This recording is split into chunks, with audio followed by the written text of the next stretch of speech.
दोस्तों नमस्कार। आप सभी का स्वागत है आपके अपने YouTube चैनल एक्सेस एकेडमी पर।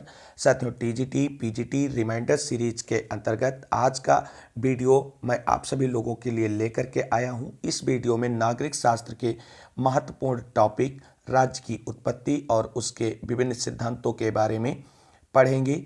यह वीडियो सीरीज पूर्णतया वन लाइनर क्वेश्चन बेस्ड है और इसमें प्रीवियस ईयर के सभी महत्वपूर्ण प्रश्नों को जो टीजीटी, पीजीटी, एलटी ग्रेड और यूजीसी नेट जीआरएफ एग्जाम्स में पूछे गए हैं उनको वन लाइनर फॉर्मेट में अरेंज किया गया है। साथियों, ये वीडियो सीरीज आप सभी लोगों के आगामी सभी प्रतियोगी परीक्षाएं जैसे TGT, PGT, LT grade, government inter college प्रवक्ता, गवर्नमेंट डिग्री कॉलेज, उच्चतर शिक्षा असिस्टेंट प्रोफेसर, केवीएस, एनबीएस और नेट जेआरएफ की तैयारी करने वाले साथियों के लिए बहुत ही उपयोगी है। आप सभी साथी लोग इस वीडियो सीरीज को लगातार देखें और आगामी परीक्षा में एक बेहतर स्कोर कर सकेंगे। तो आइए साथियों, शुरू करते हैं आज का वीडियो। और आज के वीडियो में हम पढ़ेंगे राज्य की उत्पत्ति के विविध सिद्धांतों के बारे में वन लाइनर क्वेश्चंस के फॉर्मेट को। तो साथियों, वीडियो में आगे बढ़ने से पहले छोटी सी रिक्वेस्ट है कि प्लीज़ वीडियो को लाइक करें, दोस्तों में शेयर करें और जितने भाई बहन TGT, PGT, LT grade, UGC net अन्य प्रतियोगी परीक्षाओं की तैयारी फ्री ऑफ कास्ट करना चाहते हैं उस चैनल को सब्सक्राइब करके बेल आइकन जरूर दबा लें, जिससे हमारे द्वारा अपलोड की गई वीडियो का नोटिफिकेशन आपको मिलता रहे। तो आइए साथियों, देखते हैं आज का वीडियो राज्य की उत्पत्ति के विविध सिद्धांतों से संबंधित महत्वपूर्ण वन लाइनर रिवीजन नोट्स को। राज्य की उत्पत्ति के विविध सिद्धांतों के बारे में पढ़ते हैं। पहला क्वेश्चन है, प्लेटो, हाब्स, बेंथम तथा बर्क में से कौन आत्मरक्षा के अधिकार को व्यक्ति का प्राकृतिक अधिकार मानता है? तो हाब्स जो है वो आत्मरक्षा के अधिकार को व्यक्ति का प्राकृतिक अधिकार मानता है। मनुष्य राज्य की आज्ञा का पालन इसलिए करता है क्योंकि वह जानता है कि अवज्ञा से होने वाले अहित की तुलना में आज्ञा पालन अधिक उपयोगी है। यह कथन किस राजनीतिक विचारक का है? तो यह कथन बेंथम महोदय का है। अगला देखते हैं पॉइंट, निम्नलिखित कथनों में से सभी सही हैं। राज्य अमूर्त तथा सरकार मूर्त है। समाज राज्य से व्यापक है, सरकार राज्य का अभिकर्ता है। राज्य की सदस्यता ऐच्छिक नहीं बल्कि अनिवार्य है। आगे देखते हैं, राज्य सरकार के संसाधनों से संगठित एक व्यक्ति है जो कानून का निर्माण एवं क्रियान्वयन करता है। यह किसके द्वारा कहा गया है? तो डाइसी के द्वारा यह स्टेटमेंट दिया गया है। अगला क्वेश्चन है, राज्य सिर्फ समुदाय ही नहीं वरन यह सर्वोच्च समुदाय भी है। यह कथन किसका है? तो यह कथन अरस्तू का है। अगला देखते हैं पॉइंट, आधुनिक राज्य के विकास के लिए कौन सा तत्व उत्तरदायी है? तो आधुनिक राज्यों के विकास के लिए राष्ट्रीय चेतना का विकास जो है ये एक महत्वपूर्ण और उत्तरदायी तत्व है। हर्बर्ट स्पेंसर, फ्रीडमैन, मार्क्स तथा बेंथम में से राज्य के जीवधारी सिद्धांत का प्रतिपादन किसने किया है? तो हर्बर्ट स्पेंसर महोदय ने राज्य के जीवधारी सिद्धांत का प्रतिपादन किया है। आगे देखते हैं, यह किसने कहा है कि आधुनिक राज्य का मुख्य पक्ष उसकी भूमि, शारीरिक हिंसा के साधनों पर एकाधिकार तथा उसकी वैधानिकता है? तो ये मैक्स वेबर महोदय ने कहा है। आगे देखते हैं, राज्य की परिभाषा सबसे पहले शक्ति के रूप में दी है। तो राज्य की परिभाषा सबसे पहले शक्ति के रूप में मैकियावेली ने दी है। यह कथन सही है, राज्य स्वाभाविक एवं आवश्यक संस्था है। ये स्टेटमेंट बिल्कुल ही सही है। आगे देखते हैं, किसका मत है कि राज्य का विकास शक्ति के कारण नहीं हुआ यद्यपि विकास क्रम में शक्ति का महत्वपूर्ण स्थान है? तो ये स्टेटमेंट मैकाइवर का है। आगे देखते हैं साथियों, यह सत्य है कि जहां अभिभूत करने वाली शक्ति नहीं होती वहां राज्य नहीं होता, परंतु शक्ति के क्रियान्वयन से ही राज्य का निर्माण नहीं होता, अन्यथा दस्यु, पोत और विद्रोहकारी सेना भी राज्य बन जाएगी। यह कथन किसका है? तो यह कथन रॉबर्ट मैकाइवर का है। अगला क्वेश्चन है, राज्य की उत्पत्ति का सबसे प्राचीन सिद्धांत है? तो राज्य की उत्पत्ति का सबसे प्राचीन सिद्धांत दैवीय सिद्धांत है। राजनीतिक दार्शनिकों हाब्स, लॉक, मॉन्टेस्क्यू तथा रूसो का ऐतिहासिक क्रम निम्नलिखित है। तो सबसे पहले हाब्स आता है, इसका क्रम 1588 ईस्वी, लॉक 1632, मॉन्टेस्क्यू 1689 और रूसो 1712 हैं। आगे देखते हैं। राजनीति शास्त्र के अध्ययन में ज्यामिति, भौतिकी व मनोविज्ञान की मदद ली जाती है, ये किसने कहा है? तो ये हाब्स महोदय ने कहा है। राजनीति के बिना इतिहास निष्फल है और इतिहास के बिना राजनीति निर्मूल है, यह कथन किसका है? तो यह कथन शीले का है।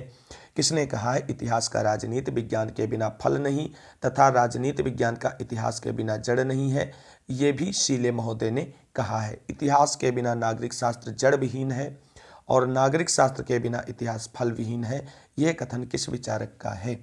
तो यह कथन भी शीले महोदय का है। आगे देखते हैं। राज्यों की उत्पत्ति के संबंध में ऐतिहासिक सिद्धांत किसके द्वारा प्रतिपादित किया गया था?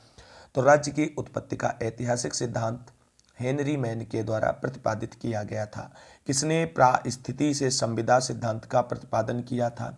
तो हेनरी मैन ने प्रास्थिति से संविदा सिद्धांत का प्रतिपादन किया था।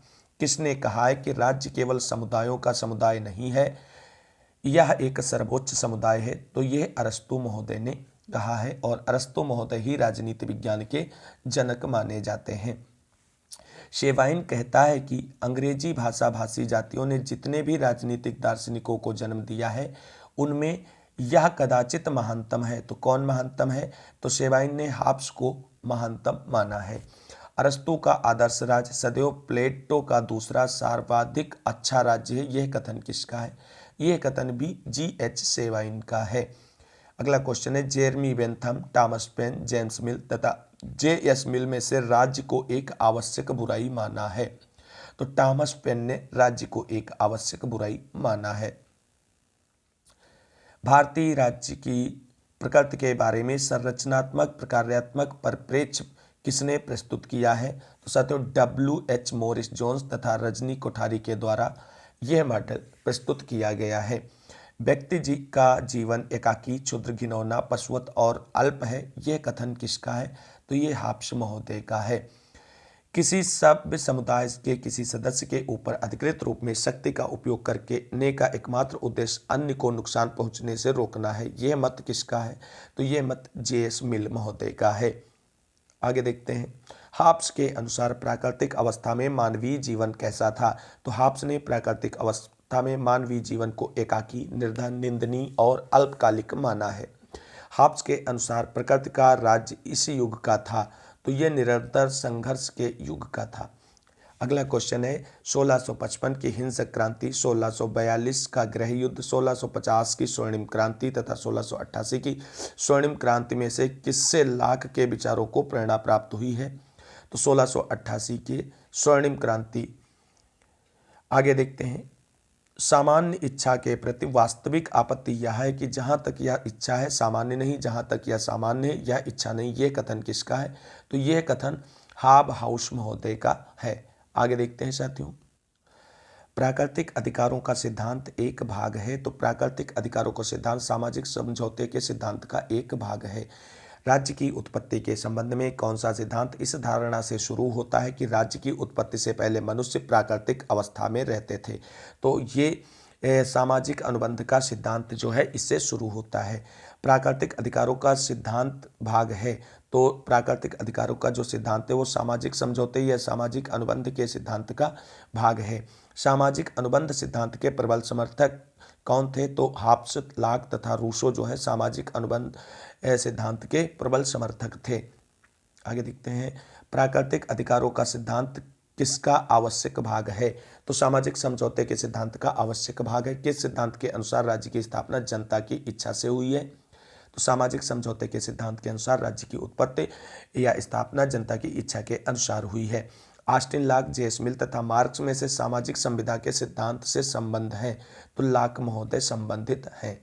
हाब्स, लॉक, रूसो तथा J.S. मिल में से राज्य की उत्पत्ति के सामाजिक अनुबंधन सिद्धांत से नहीं जुड़ा है? तो J.S. मिल नहीं जुड़े हैं। हाब्स, लॉक, रूसो इन्होंने सामाजिक समझौते के सिद्धांत का प्रतिपादन किया है। आगे देखते हैं। कार्ल मार्क्स, राइट, वाहन तथा ग्रीन में से किस विचारक ने सामाजिक समझौते के सिद्धांत की आलोचना नहीं की है? तो राइट मार्क्स, वाहन एवं ग्रीन ने समझौता सिद्धांत के प्रखर आलोचक थे, जबकि राइट महोदय ने सामाजिक समझौते के सिद्धांत की आलोचना नहीं की है। Social contract, leviathan, on liberty, the eight तथा टू ट्रीटीज ऑन गवर्नमेंट में से कौन सी रचना एक संविदावादी विचारक की नहीं है? तो साथियों, ऑन लिबर्टी जो है वो एक संविदावादी विचारक की नहीं है। आगे देखते हैं, सामाजिक संविदा सिद्धांत के अनुसार राज्य क्या है? तो सामाजिक संविदा सिद्धांत के अनुसार राज्य एक मानवकृत संस्था है। आगे देखते हैं, सामाजिक अनुबंध सिद्धांत किस पर आधारित है? तो यह व्यक्तिवाद पर आधारित है। प्लेटो, बेंथम, हॉब्स तथा बर्क में से आत्मरक्षा के अधिकार को व्यक्ति का प्राकृतिक अधिकार मानता है? तो हॉब्स मानता है। हॉब्स व्यक्ति को संप्रभु की अवज्ञा करने का अधिकार देता है केवल आत्मरक्षा के लिए। किसने कहा कि प्राकृतिक अवस्था में युद्ध था और हर व्यक्ति सब लोगों के विरुद्ध युद्ध था? तो ये हॉब्स महोदय ने कहा है। लाक के अनुसार लोगों ने समझौता इसलिए किया था ताकि उनके अधिकारों की रक्षा हो सके। आगे देखते हैं साथियों, हॉब्स सामाजिक समझौते में लोगों ने लेवियाथन को लगभग सभी अधिकार सौंप दिए हैं। हॉब्स के अनुसार सामाजिक समझौते का उद्देश्य क्या था? तो हॉब्स के अनुसार सामाजिक समझौते का उद्देश्य जीवन, संपत्ति तथा स्वतंत्रता की संकटों से रक्षा करना था। अगला पॉइंट है, प्रत्येक व्यक्ति सबके हाथों में अपने को समर्पित करते हुए किसी के भी हाथों में अपने को समर्पित नहीं करता। यह कथन किसका है? तो यह कथन रूसो महोदय का है, जब उन्होंने अपने सामाजिक समझौते के सिद्धांत का प्रतिपादन किया था। सामाजिक संविदा का सिद्धांत मुख्य रूप से निम्न कार्य करने का प्रयत्न करता है। तो सामाजिक संविदा का सिद्धांत मुख्य रूप से राजनीतिक बाध्यता के आधार पर व्याख्या करने का प्रयत्न करता है। आगे देखते हैं, सामाजिक समझौते के सिद्धांत के साथ संप्रभु राज्य की अवधारणा को किसने प्रस्तुत किया था या संयुक्त किया था? तो हॉब्स महोदय ने किया था। प्राकृतिक अवस्था शांति, सद्भावना, पारस्परिक सहयोग तथा सुरक्षा की अवस्था थी। यह कथन किसका है? तो लाक महोदय का यह कथन है। यह किसने लिखा है कि हॉब्स की प्राकृतिक दशा का दैत्य मनुष्य कभी भी नहीं हो सकता है? तो स्पिनोजा ने ये स्टेटमेंट दिया हुआ है। निम्न वक्तव्य राज्य की उत्पत्ति के विषय में मार्क्सवादी सिद्धांत को स्पष्ट करता है। तो राज्य की उत्पत्ति उत्पादन के शोषणपरक संबंधों के रक्षार्थ हुई है। यह स्टेटमेंट जो है मार्क्सवादी सिद्धांत से संबंधित है। वर्तमान समय में राज्य की उत्पत्ति का निम्न सिद्धांत सबसे अधिक मान्य है। तो सबसे अधिक मान्य सिद्धांत ऐतिहासिक या विकासवादी सिद्धांत है। किसका कथन है कि मानव प्रकृति के सार्वभौम सिद्धांतों की क्रमिक पूर्णता ही राज्य है? तो बर्गेस महोदय ने कहा है ये। आगे देखते हैं, बल सिद्धांत, मात्र सत्तात्मक सिद्धांत, विकासवादी सिद्धांत तथा दैवी उत्पत्ति का सिद्धांत में से कौन सा ऐतिहासिक सिद्धांत माना जाता है? तो विकासवादी सिद्धांत को दूसरा नाम जो है ऐतिहासिक सिद्धांत है। आगे देखते हैं, अगला क्वेश्चन है, राज्य की उत्पत्ति का वह सिद्धांत जिसने राज्य को एक क्रमिक विकास का परिणाम माना है? तो वह सिद्धांत ऐतिहासिक अथवा विकासवादी सिद्धांत। राज्य की उत्पत्ति के किस सिद्धांत को सर्वोत्तम माना गया है? तो विकासवादी सिद्धांत को सर्वोत्तम माना गया है। राज्य की उत्पत्ति का वह सिद्धांत जो सर्वमान्य है तो विकासवादी सिद्धांत या ऐतिहासिक सिद्धांत है। राज्य की उत्पत्ति का सबसे सही सिद्धांत कौन सा है? तो विकासवादी सिद्धांत है। राज्य की उत्पत्ति का कौन सा सिद्धांत काल्पनिक नहीं है? तो ऐतिहासिक सिद्धांत काल्पनिक नहीं है। राज्य की उत्पत्ति के सामाजिक अनुबंध सिद्धांत की विवेचना में जॉन लॉक ने समर्थन किया है। तो सीमित राजतंत्र की अवधारणा का समर्थन किया है। लॉक ने सामाजिक समझौते के सिद्धांत का उपयोग किस लिए किया है? तो उदार लोकतांत्रिक राज्य को न्यायसंगत ठहराने के लिए किया गया है। आगे देखते हैं, राज्य की उत्पत्ति के संबंध में मनु ने कौन सा सिद्धांत स्वीकार किया था? तो मनु ने दैवी सिद्धांत स्वीकार किया है। लॉक का सामाजिक अनुबंध का सिद्धांत स्वतंत्रता का अधिकार पत्र कहा जाता है। राज्य का दैवी सिद्धांत, समझौता सिद्धांत तथा विकासवादी सिद्धांत में कौन सा राज्य की उत्पत्ति की सही व्याख्या करता है? तो अपने सीमित रूप में ये सभी सिद्धांत राज्य की उत्पत्ति की सही व्याख्या करते हैं, लेकिन अगर स्पष्टता देखा जाए तो विकासवादी सिद्धांत इन सभी में सबसे महत्वपूर्ण है। सामाजिक संविदा का लेखक था। सामाजिक संविदा को ही सोशल कॉन्ट्रैक्ट के नाम से भी जाना जाता है, तो इसका लेखक रूसो है। आगे देखते हैं, सामाजिक संविदा की रचना कब और किस भाषा में की गई थी? तो सामाजिक संविदा यानी सोशल कॉन्ट्रैक्ट रूसो के द्वारा 1762 ईस्वी में फ्रेंच भाषा में लिखी गई थी। अगला पॉइंट है, किस पुस्तक में ने फ्रांस में राजनीतिक सुधारों के लिए हुई क्रांति में लोगों की प्रेरणा का कार्य किया? तो रूसो की सोशल कॉन्ट्रैक्ट, जिसे कि सामाजिक संविदा के नाम से भी जाना जाता है। रूसो किस देश का रहने वाला था? तो रूसो फ्रांस का निवासी था। प्राकृतिक अवस्था पहले मनुष्य को आदर्श बर्बर की संज्ञा किसने दी है? तो रूसो ने दी है। आप सभी लोग ध्यान रखना, हाब्स ने केवल बुरे पक्ष बताया है मनुष्य के प्राकृतिक अवस्था में मनुष्य को, लाक ने केवल अच्छा बताया है और रूसो ने अच्छा और बुरा दोनों बताया है। आगे देखिए, कुछ सुमेलित तथ्य हैं उनको। थ्रेसिमेकस जो है न्याय के शक्तिशाली का हित है, ये स्टेटमेंट इनका है। बोंदा इनका स्टेटमेंट है अधिकतम शक्ति से डकैतों का समूह निर्मित हो सकता है, ना कि राज्य। टीएच ग्रेन का स्टेटमेंट है इच्छा ना कि शक्ति राज्य का आधार है।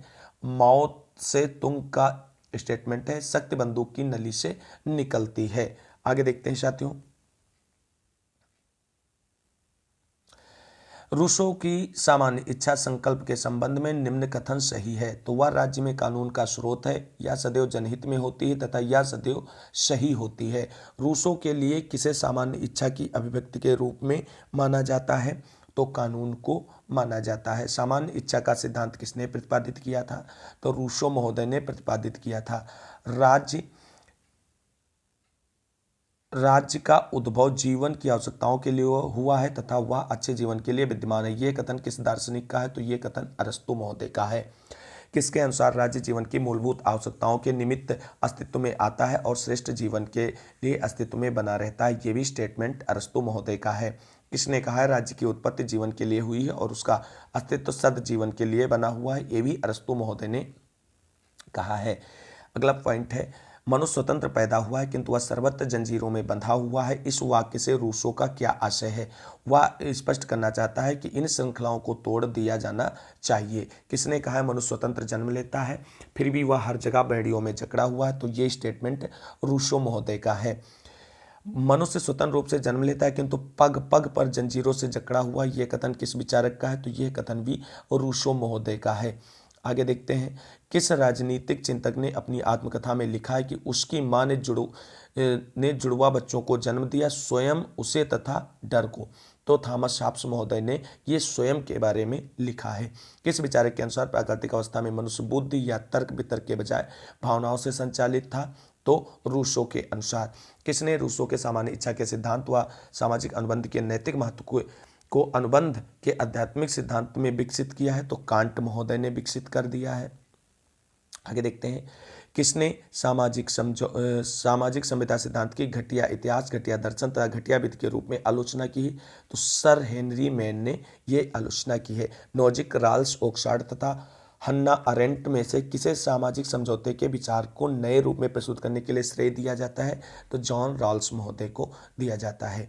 राज्य की उत्पत्ति के ऐतिहासिक सिद्धांत के प्रमुख तत्व क्या है?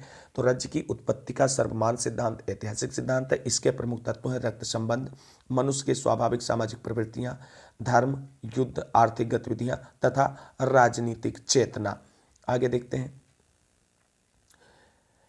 राज्य के विकास में रक्त संबंध, मनुष्य की सहज सामाजिक प्रवृत्ति तथा आर्थिक गतिविधियों में से कौन सा तत्व सहायक रहा है? तो ये सभी तत्व सहायक रहे हैं। राज्य के विकास में मुख्य भूमिका डेड डेड डैश के द्वारा निभाई गई है। तो रक्त संबंध, धर्म, शक्ति, राजनीतिक चेतना तथा आर्थिक गतिविधियों के द्वारा निभाई गई है। राज्य की उत्पत्ति का दैवीय सिद्धांत किसने प्रतिपादित किया था? तो राज्य की उत्पत्ति का दैवीय सिद्धांत का प्रतिपादन जेम्स प्रथम ने किया था। अब कुछ महत्वपूर्ण कथनों को देख लेते हैं।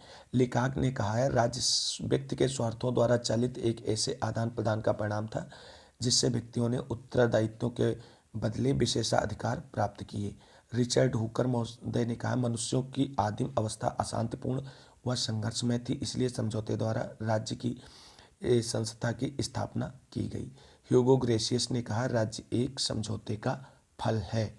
आगे देखते हैं, राजतंत्र स्वाभाविक है, परिवार के मुखिया के समान राज्य का मुखिया राजा है। ये कथन रॉबर्ट फिल्बर महोदय का है। राज्य की उत्पत्ति का सबसे प्राचीन सिद्धांत कौन सा है? तो दैवीय उत्पत्ति का सिद्धांत सबसे प्राचीन सिद्धांत है। मनु राज्य की उत्पत्ति के किस सिद्धांत के समर्थक थे? तो दैवीय उत्पत्ति के सिद्धांत के समर्थक थे। मनु का राज्य की उत्पत्ति का सिद्धांत आधारित है, तो दैवीय सिद्धांत पर आधारित है। आगे देखते हैं, मनु के विराट पुरुष की अवधारणा में राजा के पास कितने देवताओं की शक्ति होती थी? तो 8 देवताओं की। राजधर्म का सिद्धांत किसके द्वारा दिया गया था? तो मनु के द्वारा ही दिया गया। किसने कहा कि दंड एवं पुरस्कार के द्वारा समाज के सुख की वृद्धि करना ही सरकार का मुख्य उद्देश्य? तो जेरेमी बेंथम ने ये कहा है। राज्य का कार्य एक उत्तम जीवन के मार्ग में आने वाली बाधाओं को दूर करना है, ये किसने कहा है? तो टी.एच. ग्रीन महोदय ने ये स्टेटमेंट दिया है। आगे है, राज्य की उत्पत्ति का दैवीय सिद्धांत क्या मानता है? तो राज्य की उत्पत्ति का दैवीय सिद्धांत मानता है कि राजा लोग पृथ्वी पर जीवित प्रतिमाएं हैं। राजा ईश्वर का प्रतिनिधि होने के नाते केवल उसी के प्रति उत्तरदायी है। अगला पॉइंट है, किसने कहा था कि राजा लोग पृथ्वी पर ईश्वर की जीवित प्रतिमाएं हैं? तो ऐसा जेम्स प्रथम ने कहा था। आगे देखते हैं कथन और कारण वाले कुछ पॉइंट्स। कथन ए है, दैवीय उत्पत्ति का सिद्धांत सीधे लोकतांत्रिक विचार के विरोध पर स्थित रहता है। कारण है, दैवीय उत्पत्ति का सिद्धांत राज्य की उत्पत्ति की व्याख्या में सामान्य सहमति की भूमिका को निरस्त करता है। तो साथियों इसका आंसर होगा ए तथा आर दोनों सही है, परंतु आर ए की सही व्याख्या भी है। राज्य की उत्पत्ति का दैवीय सिद्धांत धर्म को राजनीति से मिला देता है। आगे देखते हैं, राजनीतिक चेतना राज्य की उत्पत्ति के सिद्धांत का एक कारक है या किस सिद्धांत से संबंधित है? तो ये विकासवादी सिद्धांत से संबंधित है। किसका कथन है कि मनुष्य में सामाजिक जीवन की इच्छा ही राज्य निर्माण का कारण बनती है? तो वेलेंस्लीन का महोदय का स्टेटमेंट है। नागरिक शास्त्र के शिक्षण का प्रमुख लक्ष्य अच्छे नागरिक तथा उच्च श्रेणी का नागरिक चरित्र उत्पन्न करना है, या किसने कहा? ये बिलिंग महोदय ने कहा है। सामाजिक समझौता सिद्धांत किसका वर्णन करता है? तो राज्य की उत्पत्ति का वर्णन करता है। राज्य की उत्पत्ति के संबंध में कौन सा सिद्धांत 17वीं तथा 18वीं शताब्दी में सर्वाधिक लोकप्रिय था? तो सामाजिक समझौते का सिद्धांत सर्वाधिक लोकप्रिय था। सामाजिक अनुबंधन सिद्धांत के 3 प्रमुख प्रतिपादक कौन कौन से थे? तो उसमें थे हाब्स, लाक और रूसो। सामाजिक अनुबंध सिद्धांत राज्य का स्वरूप, राज्य का कार्य, राज्य का उद्देश्य तथा राज्य का मूल में से किससे संबंध रखता है? तो राज्यों के मूल से संबंध रखता है। हाब्स, लाक तथा रूसो एक मत है, किसको लेकर के? राज्य के समझौते के परिणाम पर एक मत है। आगे देखते हैं, सामाजिक समझौता सिद्धांत में प्राकृतिक अवस्था का आशय क्या है? तो राज्य के निर्माण की पूर्व की अवस्था को प्राकृतिक अवस्था के नाम से जाना जाता है। सामाजिक समझौता सिद्धांत मूलतः क्या चाहता है? तो सामाजिक समझौता सिद्धांत मूलतः राजनीतिक दायित्व के आधार को समझाना चाहता है। राज्य की उत्पत्ति का पितृसत्तात्मक सिद्धांत किससे जुड़ा है? तो हेनरी मैन के नाम से जुड़ा है। पितृसत्तात्मक सिद्धांत का प्रबल समर्थक हेनरी मैन था। आगे देखते हैं, सभी सही जोड़े दिए हुए हैं, उनको पढ़ना है। दैवीय उत्पत्ति का सिद्धांत जेम्स प्रथम से संबंधित है। शक्ति का सिद्धांत ओपनहाइमर से संबंधित है। पितृसत्तात्मक हेनरी मैन, मातृसत्तात्मक जेनक्स से संबंधित है। विकासवादी सिद्धांत की मान्यता क्या है? तो विकासवादी सिद्धांत मानता है कि राज्य विकास की मध्य प्रक्रिया का परिणाम है। आगे देखते हैं, किस सिद्धांत के अनुसार मनुष्य ने राज्य का आविष्कार नहीं किया है बल्कि यह अपने आप विकसित हुआ है? तो यह राज्य की उत्पत्ति का विकासवादी या ऐतिहासिक सिद्धांत मानता है। आगे देखते हैं, सुमेलित सूची को हाब्स की पुस्तक का नाम लेवियाथन है। रॉबर्ट फ्रीमल पितृसत्तात्मक सिद्धांत से संबंधित है। रूसो की पुस्तक इमाइल है और जॉन लॉक सिविल सरकार पर ट्रीटीज। आगे देखते हैं, राज्य ही नगर था और चर्च भी, यह वाक्य किस व्यवस्था का विवरण देता है? तो यूनानी नगरों का विवरण देता है। यह किसने कहा है कि कला एवं विज्ञान के विकास ने मानव को भ्रष्ट कर दिया है? तो यह रूसो महोदय ने कहा है। तो साथियों ये थे महत्वपूर्ण वन लाइनर क्वेश्चंस जो राज्य की उत्पत्ति के विभिन्न सिद्धांतों से संबंधित थे, जिसको मैंने आप सभी के साथ डिस्कस किया है। उम्मीद है आप सभी लोगों को ये वीडियो अच्छी लगी होगी और आप सभी की आगामी परीक्षाओं के लिए काफ़ी हेल्पफुल रहेगी। तो साथियों अगली वीडियो में हम बात करेंगे संप्रभुता यानी सॉवरेनिटी से संबंधित महत्वपूर्ण वन लाइनर क्वेश्चंस को। तो साथियों फ्री ऑफ कास्ट तैयारी के लिए चैनल को सब्सक्राइब करके बेल आइकन जरूर दबा लें। इस वीडियो की पीडीएफ प्राप्त करने के लिए डिस्क्रिप्शन में दिए गए टेलीग्राम चैनल को ज्वाइन करें, वहां से इसे आप आसानी से डाउनलोड कर सकते हैं। इस वीडियो को अंत तक देखने के लिए आप सभी को तहे दिल से शुक्रिया, बहुत बहुत धन्यवाद। मिलेंगे अगली वीडियो में संप्रभुता के साथ, तब तक के लिए सभी साथियों को जय हिंद, जय भारत, वंदे मातरम।